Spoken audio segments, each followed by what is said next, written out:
Welcome to the Mindfully Gay podcast. I'm John. And I'm Jerry. Today we're talking about coming out, but from a different angle. We're sharing the moments that lifted us up, the key words, the support, and the unexpected joy that helped us through the process. Whether you're queer or an ally, we hope this conversation reminds you of the strength and beauty in living authentically. Let's get into it. Oh, well, welcome to the Mindfully Gay podcast. It's an exciting day. Spring got started the other day. Yes. The sun is out. I felt like every vitamin D3 got activated in my body. Right, full charge.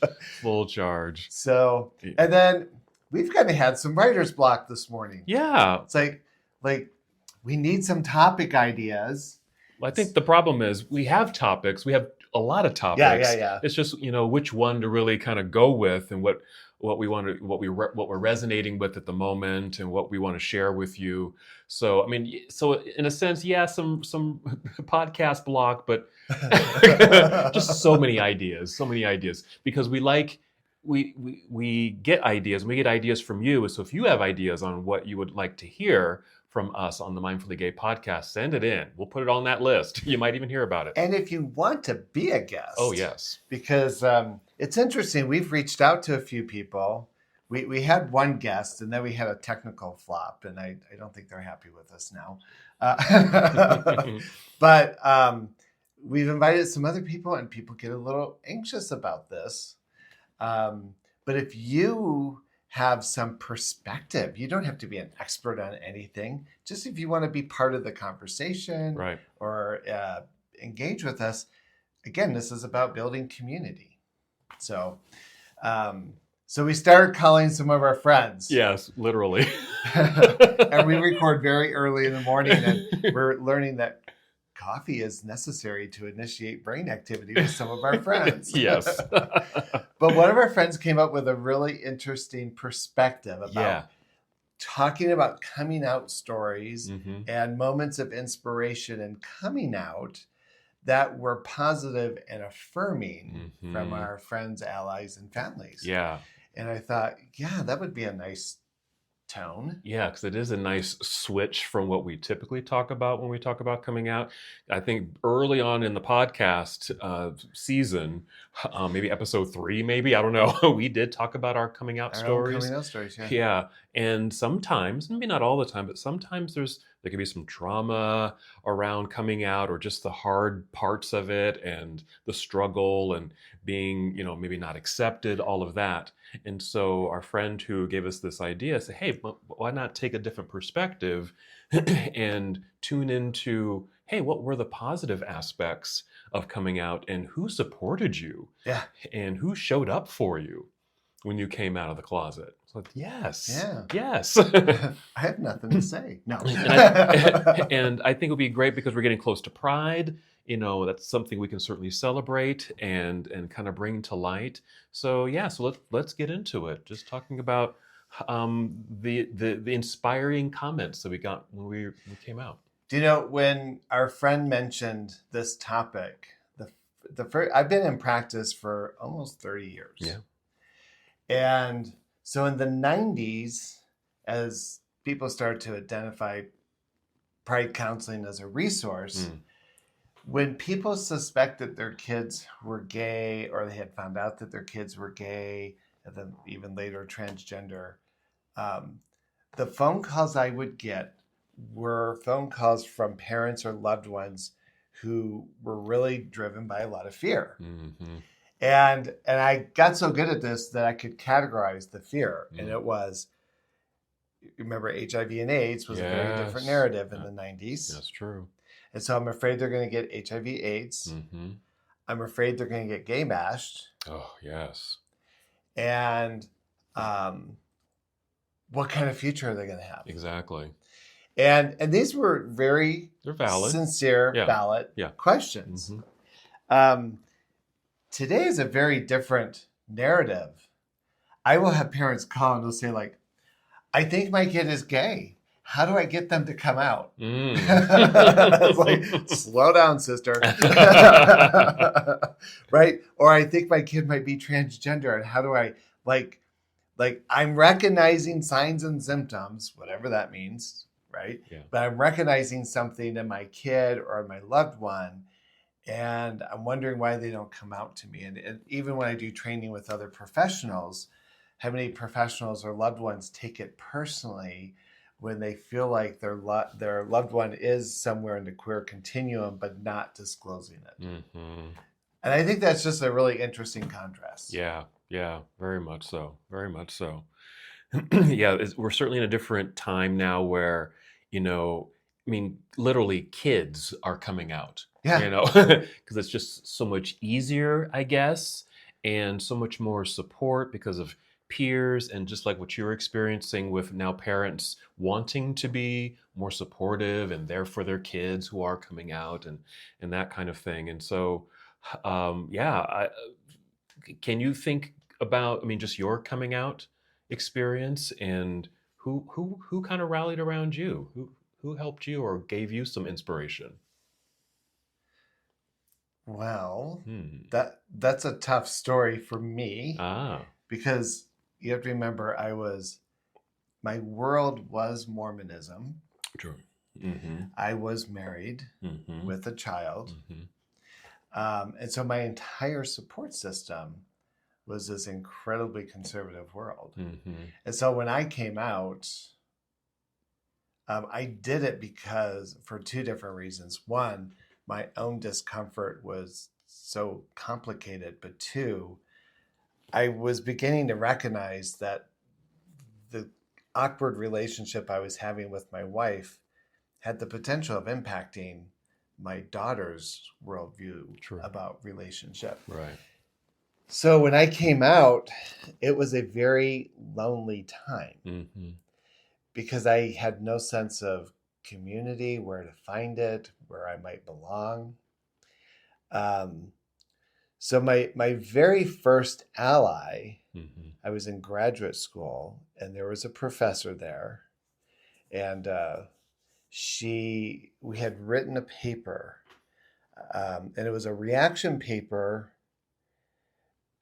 And I forget what we were reacting to, but I remember the impact of that paper caused me to think, oh my God, this is my story. Hmm. Like I've been in this place of silence Mm-hmm. because I thought I was protecting people, and yet Mm-hmm. I'm destroying myself. Mm-hmm.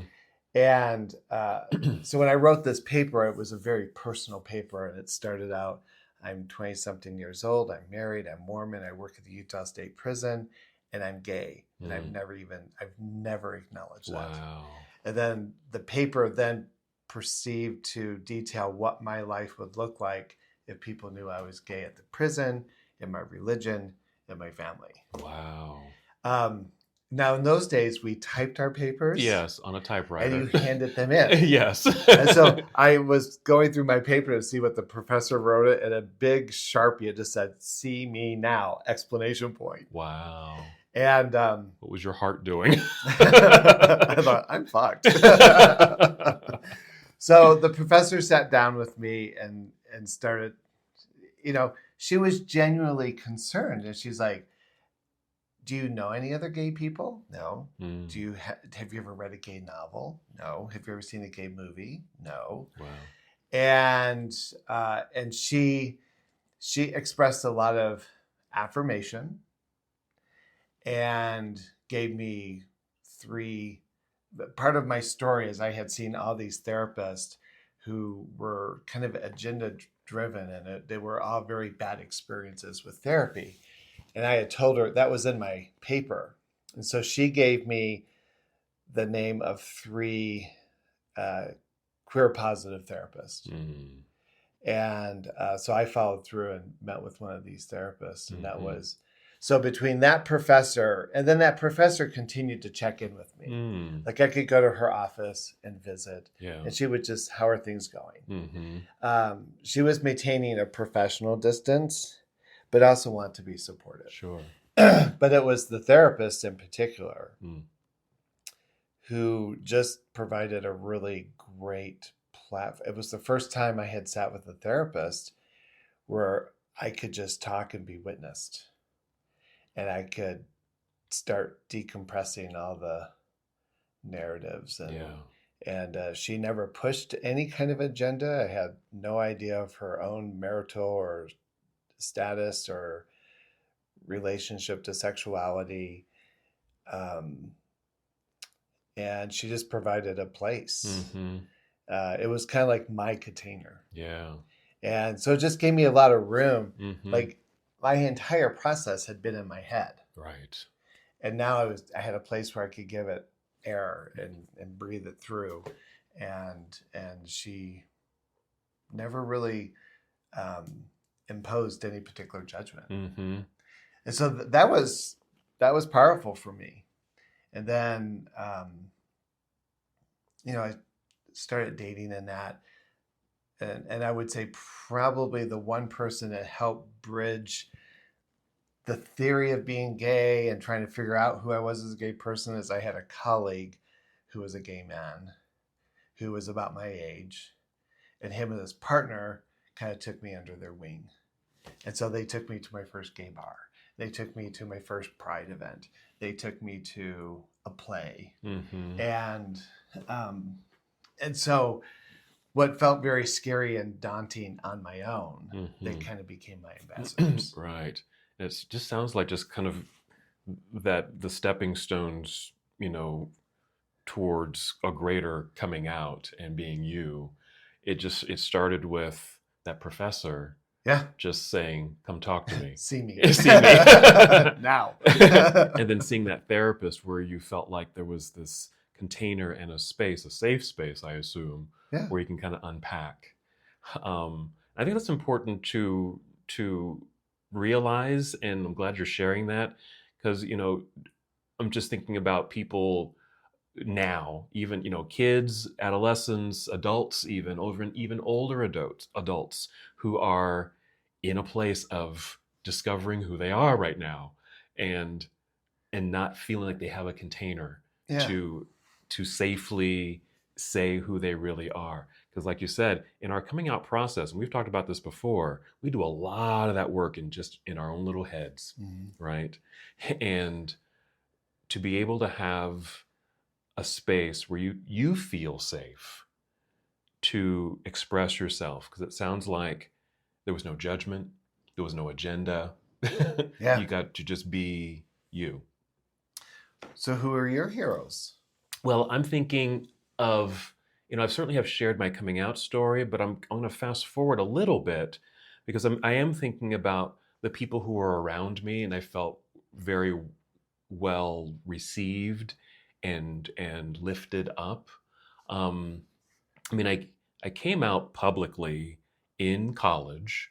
I had already been kind of out to myself and a few people, but it was really not until later in college, because I went to our senior ball, and I was young in college. I was like 18 or 19 as a senior, and I was out. I had publicly come out a few years earlier, but I asked a guy to the senior ball, and when I told some of my friends, because we were gonna, at that time, you go as a group. You kind of did in high school too. You went as a group. Let's get a limo and let's go to dinner and do the thing. We'll go to the hotel where they're having the ball and all of that. We'll go together. And when they found out I was going with a guy named Mark, I got such an overwhelming hooray from my group of friends. Like, that is so cool, John, congratulations, and the hugs.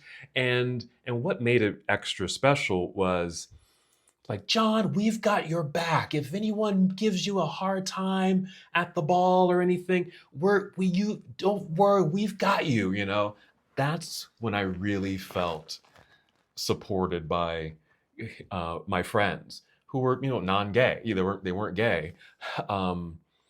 Just having that outside influence and support and love was very comforting, and it made it just made that whole event easier and fun.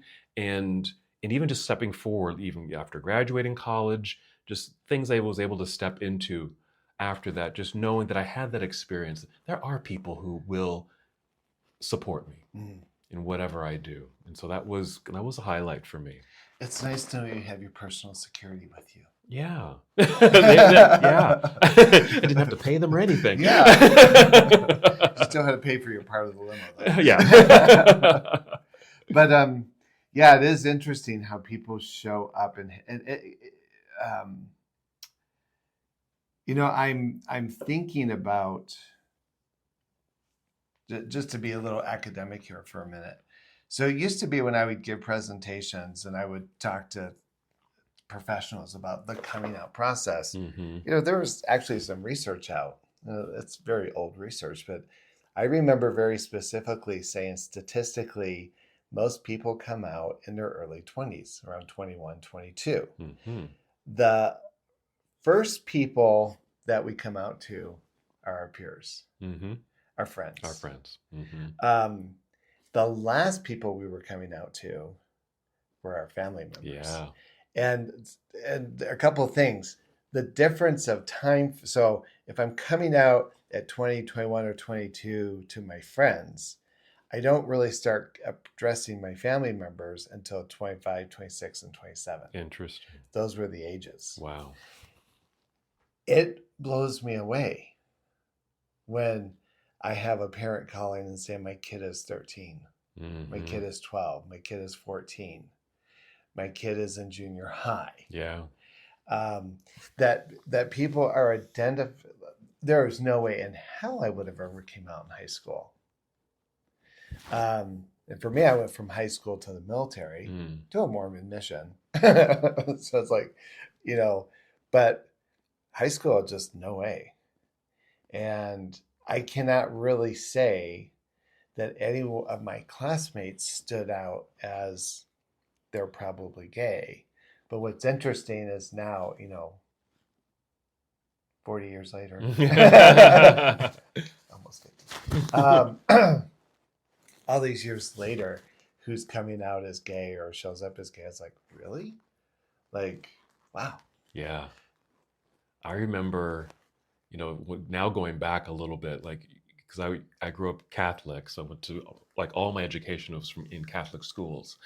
But in high school, primarily, is when I was really being more aware of my sexuality. And I had come out to myself, I was like, okay, I'm gay, but I'm not going to tell anybody, I'm just going to kind of keep it to myself and just my own stories that I would create, and even just how I would betray, put myself out there and try to fit in as best as I can. And either I did a really good job, or I don't know, there was other distractions. It was interesting because I remember those other kids in school that got really picked on and bullied.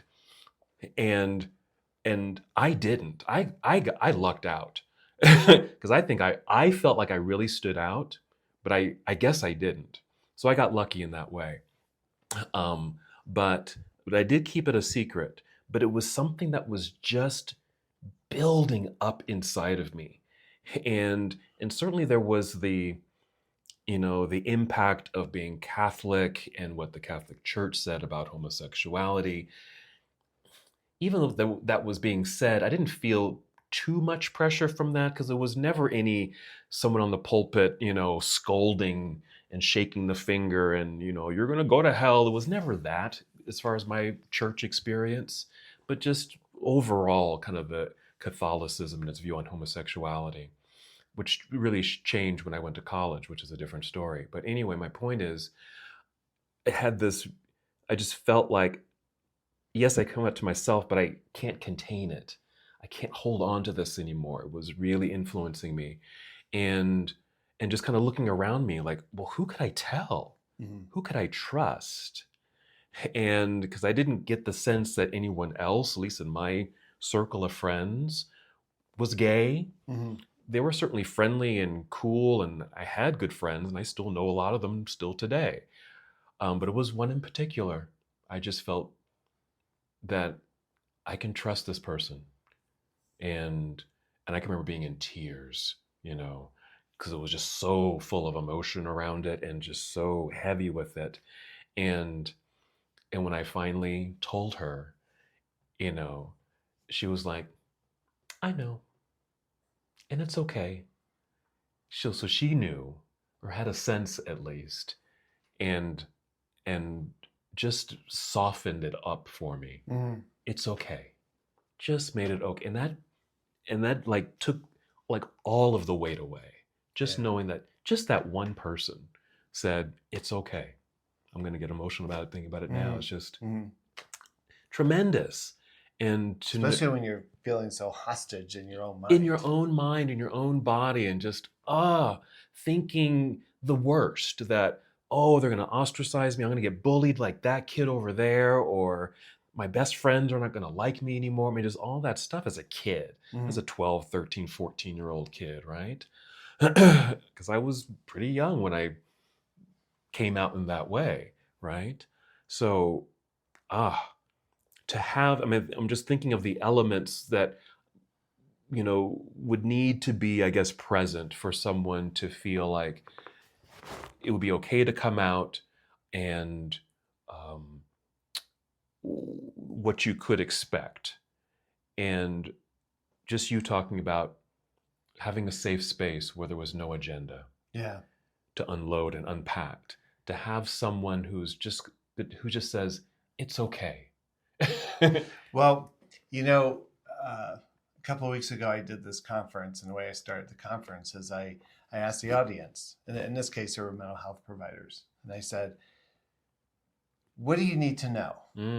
Like, I can sit here and assume that, I need to teach you that G stands for gay. No. Right? But you're in the trenches, you're dealing with people. What do you need to know? And in both cases, there were two different classes. The thing that came up was, how do we help parents and loved ones and allies navigate the new information of someone being gay or transgender? Right. Or questioning their gender identity. Yeah. And I kind of, as you're talking like about your friend who was affirming, who, kind of gave explicit permission. I don't think it was permission, explicit, I love you. Yeah. Yeah. It was just, it was like, it doesn't matter. It's okay. It was just okay. But I wonder, for those who are listening, and now we know we have all these straight people listening to us. Yeah. Like, what would be our encouragement? Like, how do we? Because sometimes I feel like people are too. I sometimes have this experience where people are kind of going over the top to say, "Okay, yes, I accept you," kind of a thing. Like. And so I think, like, what is that balance? It used to be, too, when parents realized they had gay kids, for instance. That gay kid could get away with shit. And I look at them and say, I'm gay and I wouldn't let my gay kid do this. There are still rules. Yeah, there's still rules in this house. Yes. No, you can't have a sleepover. Not till you're 30.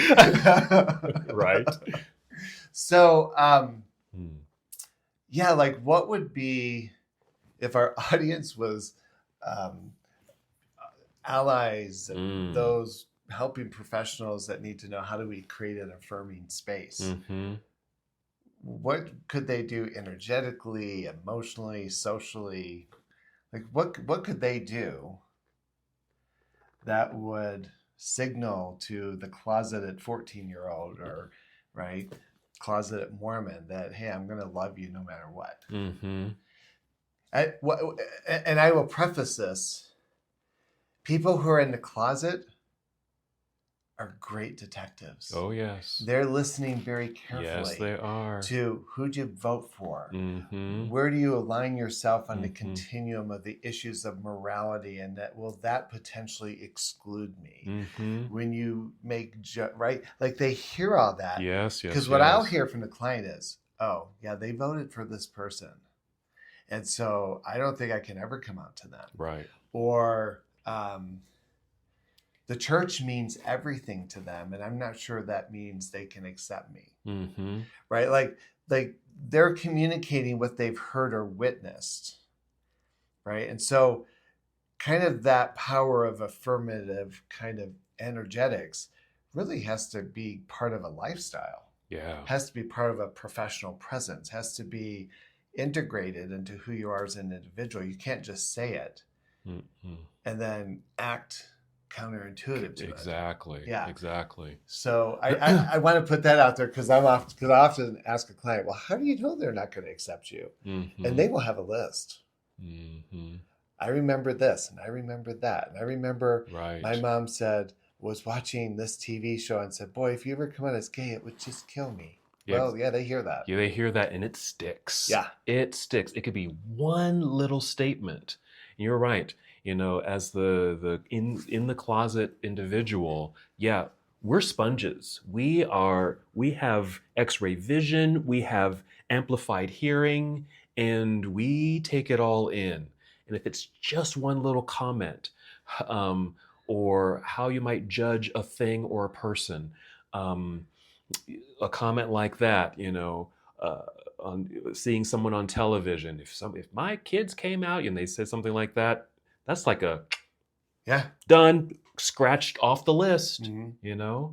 It's very I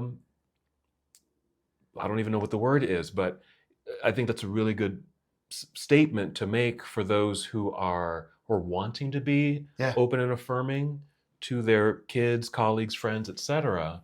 Like, yeah, I wouldn't mind, but we've got a list. Well, and I'll tell you this, just speaking from the professional sense, I will have clients who will come in and say, oh, I was working with therapist so-and-so, and they were really pretty good. But, and I said, what do you mean? Well, they were really good with the depression. They were really good with some of the mental health stuff. But I just know they could never handle this. What makes you think that? Because as a therapist, I think it's going to be best for you to stay with your therapist.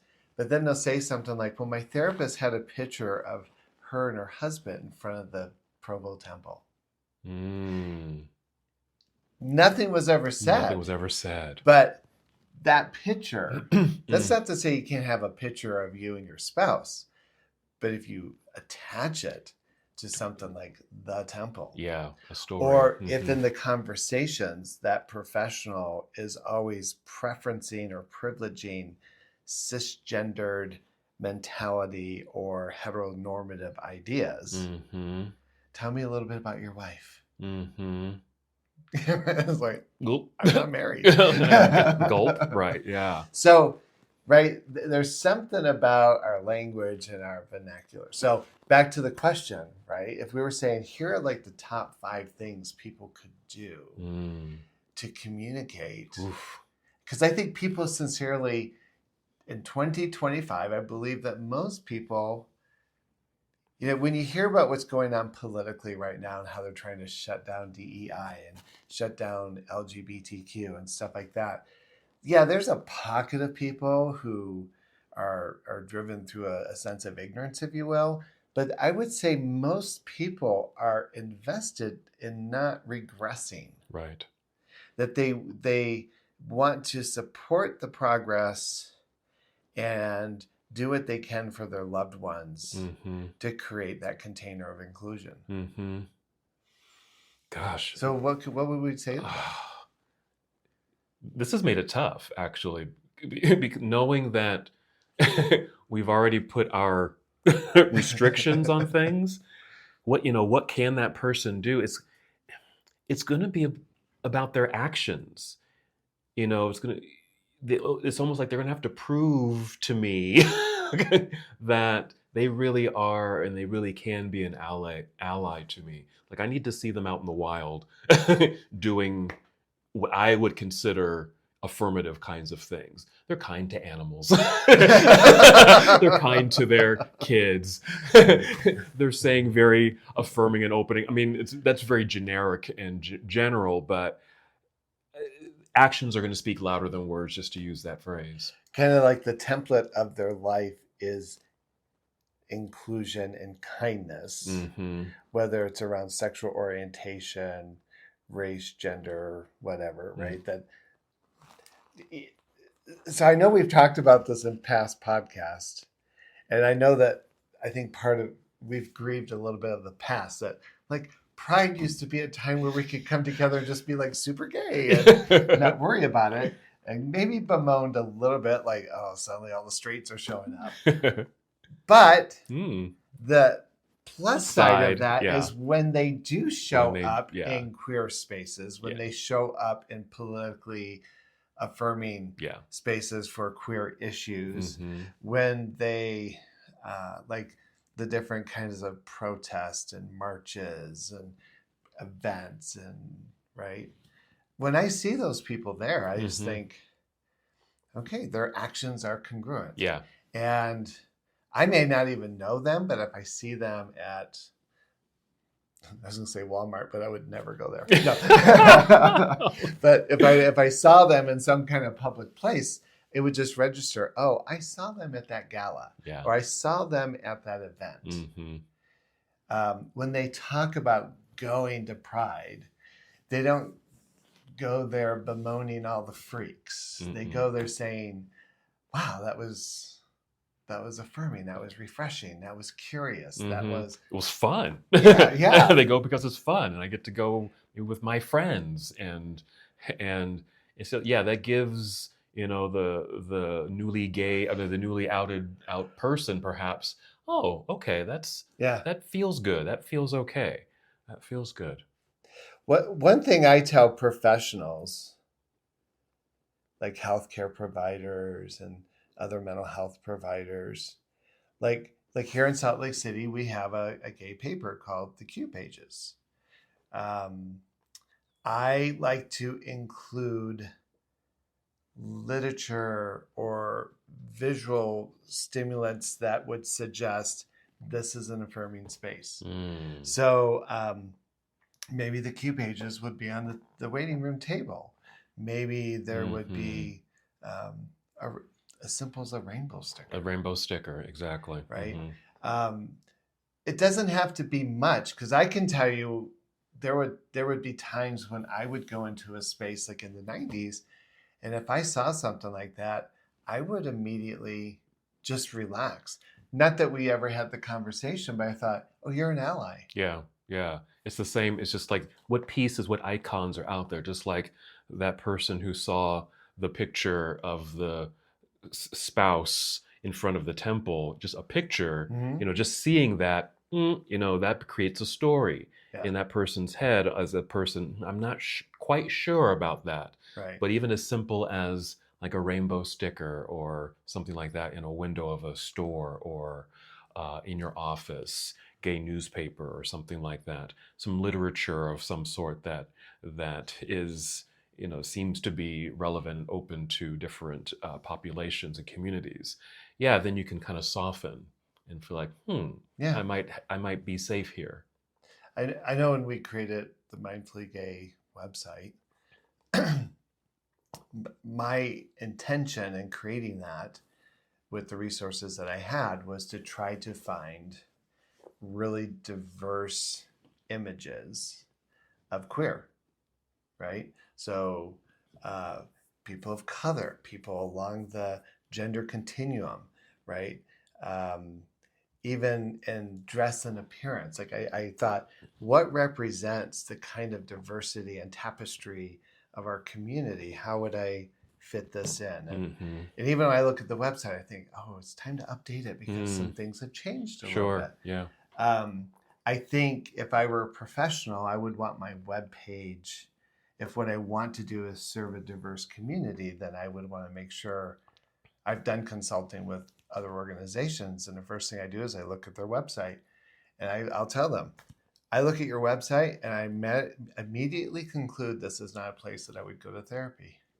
And they're like, why? I say, I see no representation. You say you're LGBTQ friendly, but all the images and language is very heteronormative, very cis-normative. Yes. So I think that's some professional advice. And yet I think that could be applied to personal pieces. too. I'm just thinking about, we're seeing younger people, come out these days.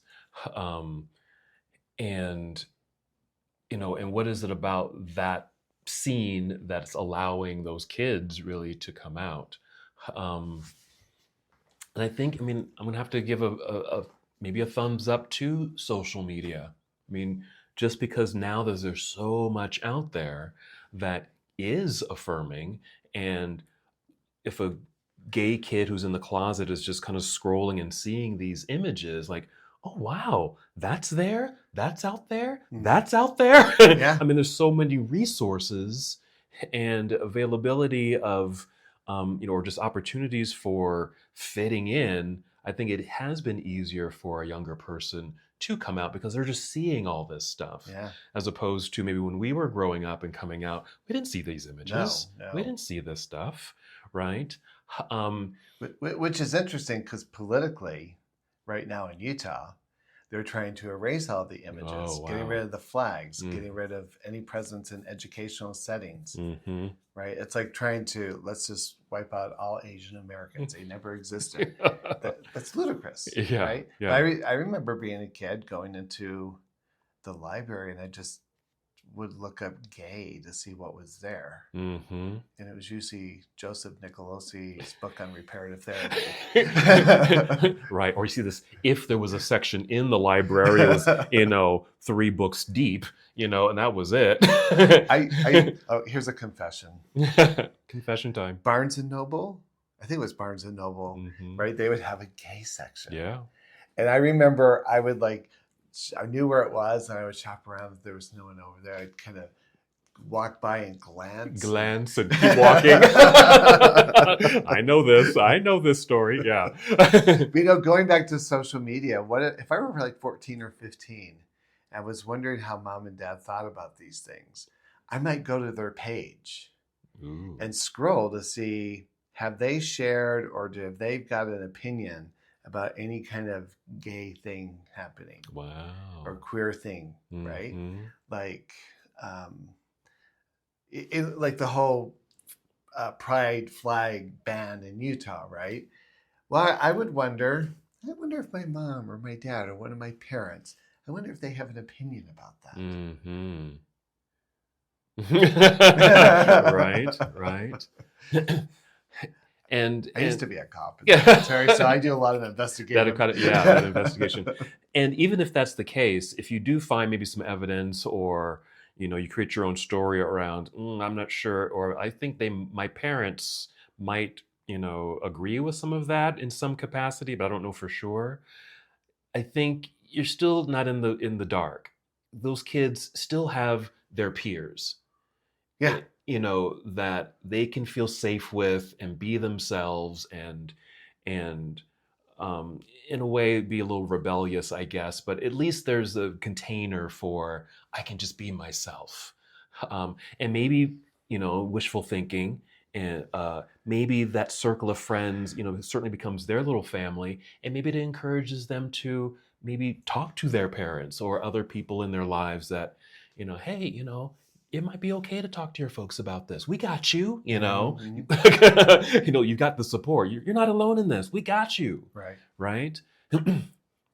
So, yeah, I guess social media can be a tool, in a good way for folks in figuring out, how can I feel affirmed? Where can I possibly fit in? Well, and I think if I were an ally, access to information is vast, even on social media. Right? I could just do a search, gay Utah, and I'm going to see clubs, organizations, resources, therapists. There's so much that will come up. Right. And so, I think that my other advice to allies would be willing to be educated. There is, as much as local and federal politicians want to focus on our genitals and what we do with them, we are a legitimate cultural identity. in fact, we're getting ready to do this presentation in May. We're going to do a podcast live at a conference. Yes.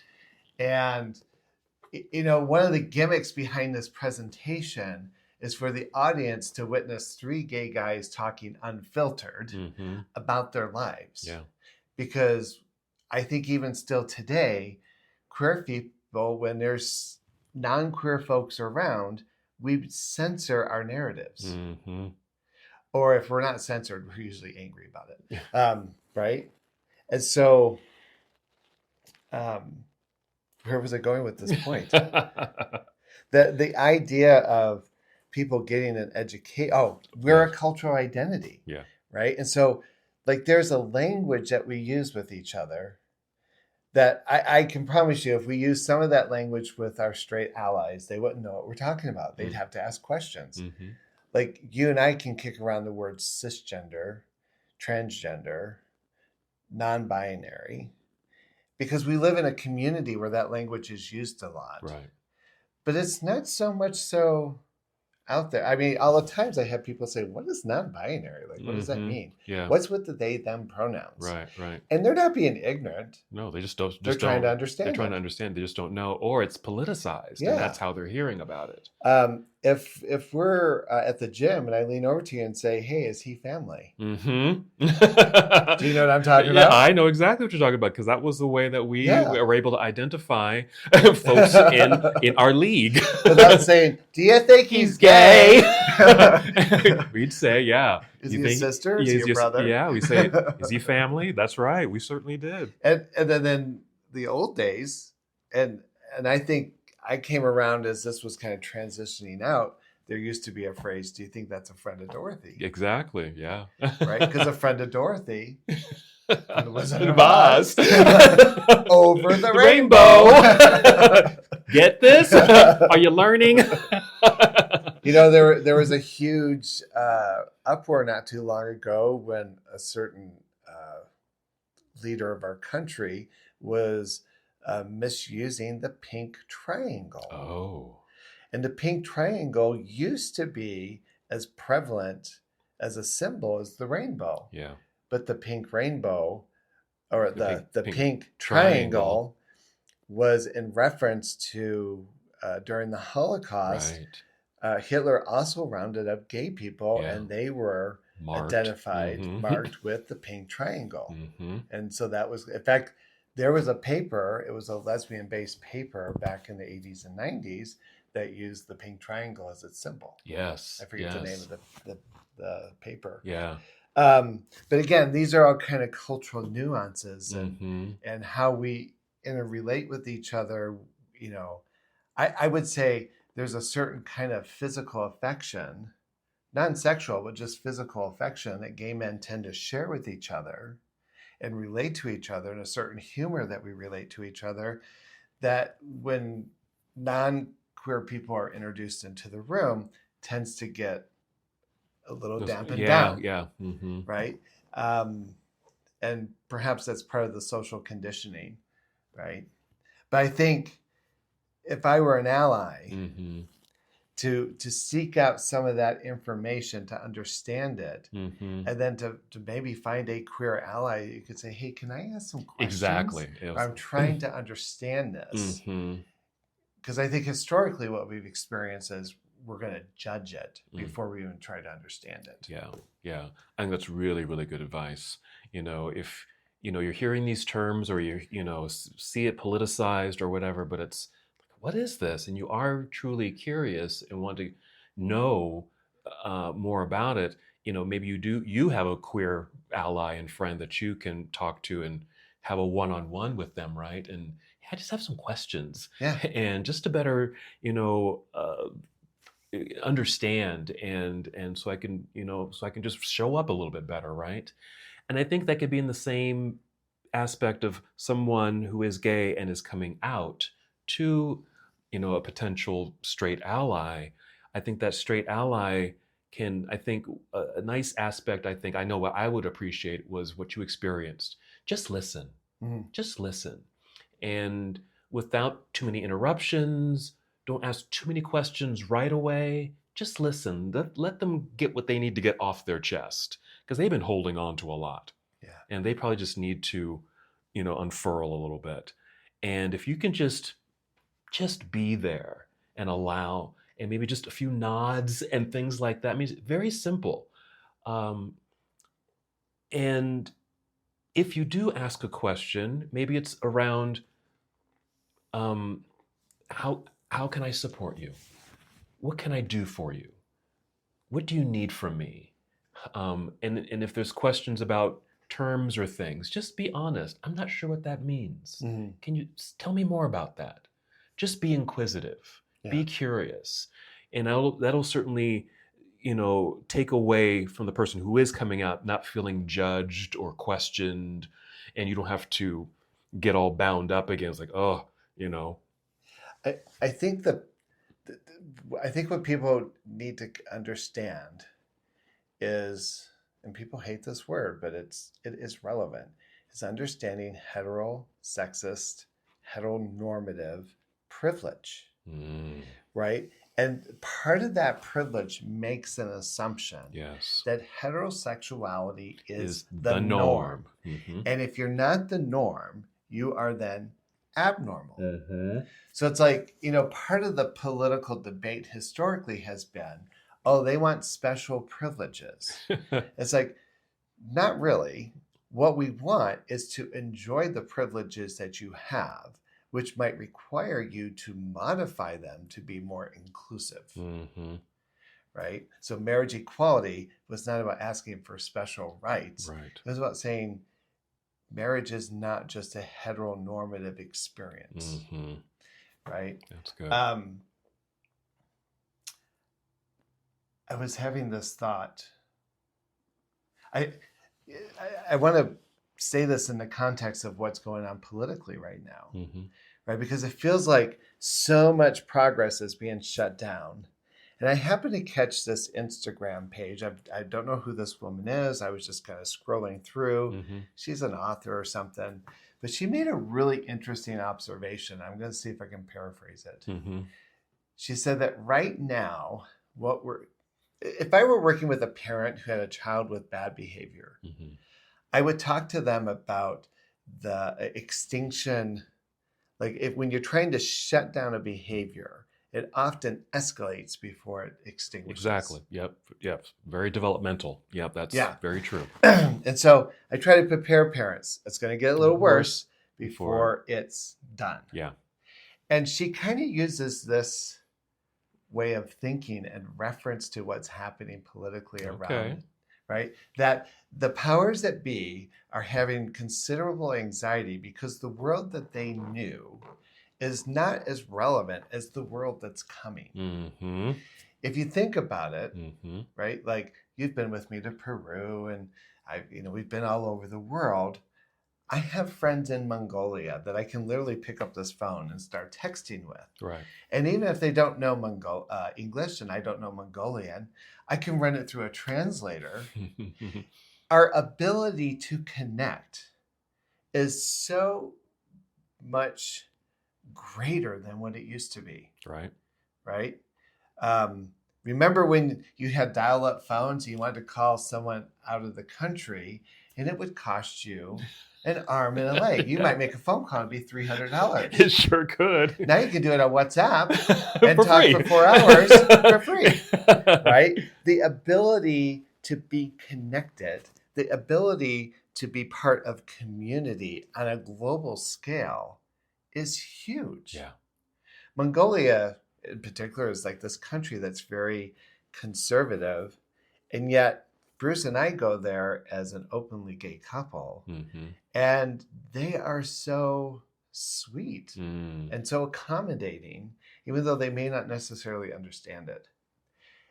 And what this woman was saying is that perhaps we are reaching this extinction space where things are going to escalate for a moment. Mm-hmm. They're going to flare up because there is this anxiety on the right that they're going to somehow lose or have to shift a reality. Mm-hmm. And that really what's happening is a new reality that is more inclusive, that is more connected, that is that is, imagine how profound that can be if we hone into our connectivity as opposed to our differences. Yes. And that's kind of what we're talking about here. Is, Absolutely.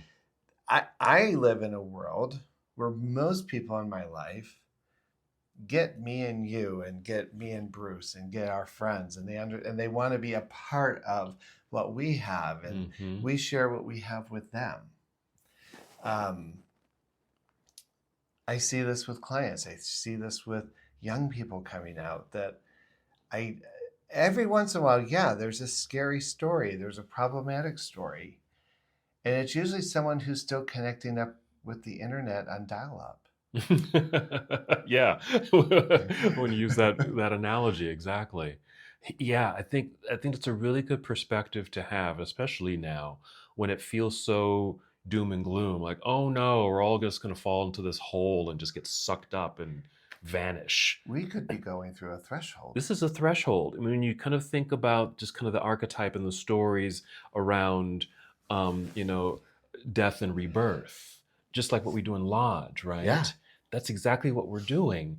We're letting go of the pieces of ourselves that no longer serve us, and welcoming the anew, et cetera, right? Well, that happens not only internally, but that's happening globally, universally, right? Yeah. And so that's how I am looking at this whole thing too. It's like, yeah, we're in a shift right now, a pretty big shift. Things have got to crumble and fall apart and break before the new can really emerge. And part of that is who we are as a people, who we are as a community, as a connected people. As you were saying, we're so much more connected now. And if we embrace that and use the power of that, it's going to be like the ultimate linking of arms. Like, we've got this. We can get through this. Yeah, we're not going away. We're not going away. Link up, everybody. We can do this. Yeah. And if you've got your gay ally, your trans ally, your straight ally that you've linked arms with, you're going to get through this. Yeah. One of the things our friend brought up was like inspiration, like in coming out. What were those inspirational moments? And I want to expand that a little bit, just because I want to share something, but I'm curious how you can respond to it first. Sure. Is somewhere we're tutored to see ourselves differently, to kind of broaden our perspective. Because I do believe when we come out, the thing that drives us out in many cases when it comes to sexual orientation is who we're attracted to and who we want to be connected to. But then I think there's a period of understanding the social and the emotional and the mental and the spiritual of all those pieces. Yes. So I'm just curious, like, where's the mentorship been, or where have been the moments of inspiration that have invited you to expand the story of your queerness? Ooh. Your gayness? I might get a little emotional. It actually does come from my parents, especially my dad. My dad was just the epitome of the nicest guy on the planet. If he had a judgment, he didn't share it. He was nice and kind to everyone. He would listen and just had this wonderful perspective and a very positive perspective on life in general, and never really raised his voice. He had a really good work ethic. And so that's my ultimate hero, my ultimate mentor, is that guy. And I think has really helped shape who I am today, holistically, as a Black man, as a gay man, as a businessman. I mean, all the things I can attach to who I am as a human being, I can attribute, to my father. And then I could even go way outside of that bracket, and people I don't even know, but maybe I'm a TV kid. I love television shows and characters and things like that. And I just happened to see a little brief interview of Bob the drag queen on the Sherry show, Sherry Shepherd. She has a talk show, and he's doing the circuit right now because he just came out with a new book. Bob the drag queen is a drag queen, and that's his name. And just came out with a great new book, which I'm starting to read, which is wonderful. It's called Harriet Tubman Live in Concert. And it's really good. That's a whole other podcast. But what Sherry asked him, how are you the way you are? And his response was, why how are you so confident, and how are you so you wrote a book, that's fantastic, you won Drag Race, how did you do that? And he said, you know what, I really wasn't. There was certainly the bullying and all the stuff that was happening outside of my circle, but it was my mother, he says. It was my mother who just always said, you're the brightest, you're the most beautiful, you're the bravest, you're the smartest, and just all these accolades. And he just absorbed that. That just became who he is. And was able to walk out into the world and just be him and do that. So that's an inspiration to me too. Just hearing stories like that that exists. Yeah. That is out there. But if you can find who that is for you, for me it was my dad, or maybe it's your best friend, or it's your neighbor, or it's a teacher. And I've certainly have had all of those, and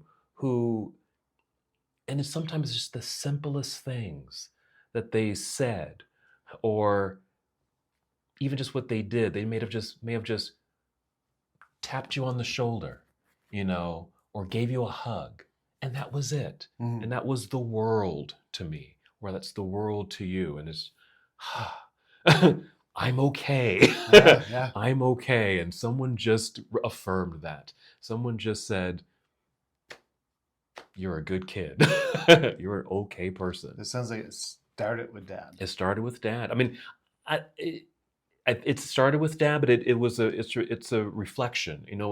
It's a looking back at, how did I get here? Because I do that a lot. It's like, how did I get here? And when I track back, I can track back through good friends and colleagues and friends and teachers, but really it goes back to my very own household, where I grew up, my mom and dad, and that man, whoa, set the stage for me. Wow. I think my expansive story, it was only a couple of years after I came out that I met Bruce. And then through Bruce and a woman that he was working with, we met Clyde Hall. And Clyde is from an Indian reservation in Idaho. He's a queer spiritual leader who understands Native medicines. And he just introduced these concepts around sexual orientation, sexual identity, that had a historical context as well as a traditional narrative that was so outside of the Christian paradigm, that it blew my mind. And it's a paradigm that I reference frequently when I work with clients about what is the blessing, what has God bestowed upon you, that your queerness is a gift. Yes. And that has been a really powerful reframe. And through Clyde, I met Harry Hayes. And it was a 3-day meeting of Harry. And here's this man who is already well into his 80s, who was an activist in the 40s and 50s. Right. And my little mind could only conceptualize gay like in the 90s, 80s and 90s. And it ignited this idea that we have a history. And so I want to so meeting Harry and hearing what motivated him, and then Charles Lawrence, who we've had on the show. I'd like to get Clyde on the show at some point. But we've had Charles on the show. That's right. And then all the elders that we have met, and some of that many of them aren't even queer. But because they come from this paradigm where spirituality is an inclusive concept. Yeah. That, do you remember that time when we were with Ruben and we were on the bus and we had all the gay guys on the bus and we're all like doing what gay guys do, and And Ruben just turned around and said, any shaman who knows what he's doing would recognize the powerful gifts that you have. That was profound. And there was like you could hear a pin drop on that bus. Yes. Because I don't think anyone was in that mind frame, but he was obviously thinking about it. Yes. And pronounced it. And we all drove very quietly to the next location. Yeah, that was profound. Yeah. Wow. Yeah, and so I think, and then what's interesting, and I kind of thought you were going to talk about maybe how yoga had kind of shaped that perspective, because I know as much as these teachers have given me, my just sitting and contemplating in a ritualistic spiritual space or a meditative space, watching how nature operates, all those things have become tools for me to develop and to evolve my sense of queerness. And so that is my inspiration. And I think sometimes it's hard for me to relate to the difficult stories, because I think I've somehow energetically, there's just no space in my personal world for that bullshit. Yeah. Because I have to agree with that, because I feel like they're distractions, they get in the way, and they just take up too much energy. Yeah. And that's why, gay, queer or not, I like inspirational stories, the ones that are uplifting, like that Bob the Drag Queen story, or just, it could be a commercial even, some podcast, a book, this is all media kinds of things. But when I see that out there, that's uplifting and it's positive, it gives me some hope, and like, I want to be like that. Yeah. I can be kind like that. I am kind like that. Do you know this comedian, Mateo? Yes. Yeah. Have you seen the meme where Bob the drag queen lets Mateo do his makeup? Yes. There's an inspirational story. There you go. Oh my gosh. So there's a shout out to Bob. There's a shout out to Mateo. Call us. Let's have you on the show. Yes. Love to have you guys on the show. Well, as always, we can probably go on and on. I know. I'm all warmed up now. I know. What next? So I think we want to thank you. I hope that this session, especially as we get closer to the Pride Day celebration, will inspire you to look for inspirational moments, to find the places of blessings and positivity about the special uniqueness that you bring into the world as a queer person. And hopefully Mindfully Gay is a tool for you to get there. So we look forward to you commenting on this. We look forward to you coming to our events, maybe shooting us an email. We'll take any form of communication. I'm not doing the carrier pigeon anymore, though. Oh, okay. Okay. So we want to thank you for your participation. I'm Jerry. I'm John. And we'll see you next time on Mindfully Gay. Thanks for tuning into this episode of the Mindfully Gay podcast. We hope our stories helped you feel seen and reminded you that support really can show up in beautiful, unexpected ways. We'd love to hear your story. Connect with us on Instagram at mindfully_gay. And check out mindfullygay.com to see our upcoming free social events. We'd love to meet you in person. If this episode moved you, please leave a rating or review. It helps others find our content. Until next time, take care and keep showing up as your amazing self.